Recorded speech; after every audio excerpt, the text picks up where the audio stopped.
So I want to talk today about something a little bit different, giving ourselves permission, right? Like when we give ourselves permission to have just a little extra ice cream. That's a good idea, right? But unfortunately, my speech today is not about ice cream. I want to talk about giving ourselves permission to fail. This is such an important idea. And it's an uncomfortable topic. Nobody likes to talk about failure, but it's so important. Why is it that we don't succeed? What is it that gets in our way of success? Is it truly failure? No.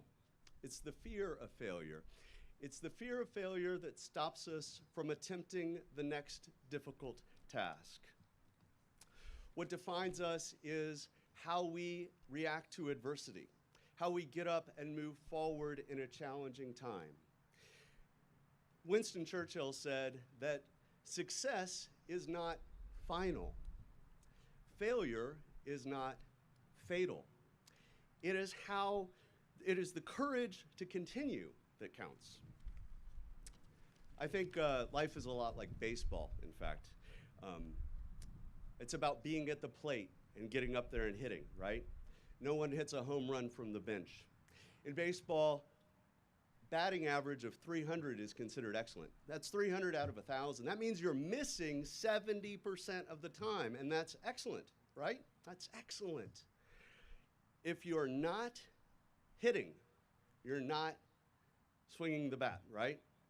So for me, it's about getting up to the plate over and over and over again. That's where we hit the home run. We're not going to hit the home run from the bench. My career journey, it started off and I had this barrier in my own mind. I had given myself a limitation because I was afraid. This speech is important to me because it's personal. When I started my career as a dyslexic, I felt like I couldn't do anything that required reading, which prohibited me from working in the business world.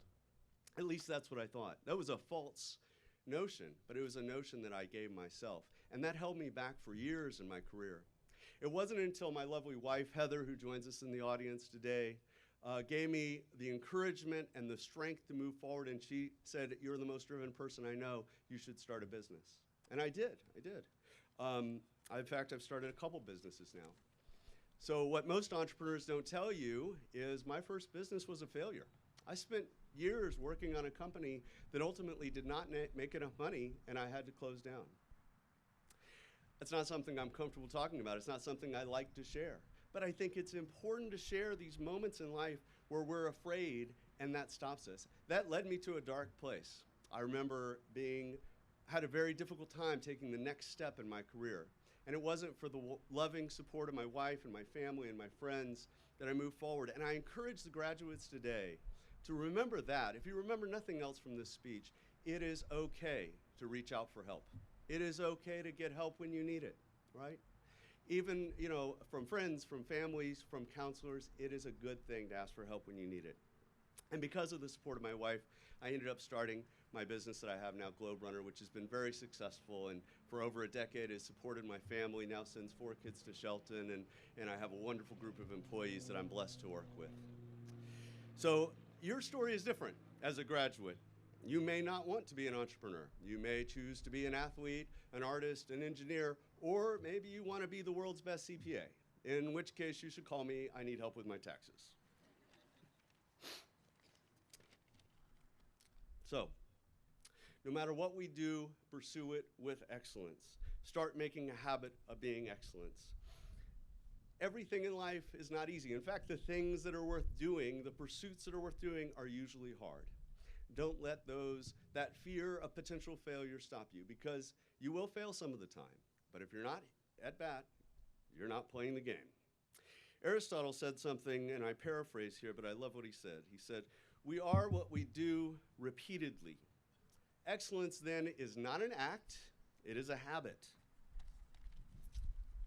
So, as we begin this journey, whoa, the wind is getting me. As we begin this journey as seniors, remember these words, that what defines us is that we gave it our all, we got back up in difficult times, and we worked hard to pursue excellence and make it a habit in our lives. I'll leave you with these final thoughts. If success is not final, Life is not a destination, so don't forget to enjoy the ride. Congratulations, senior class 2022.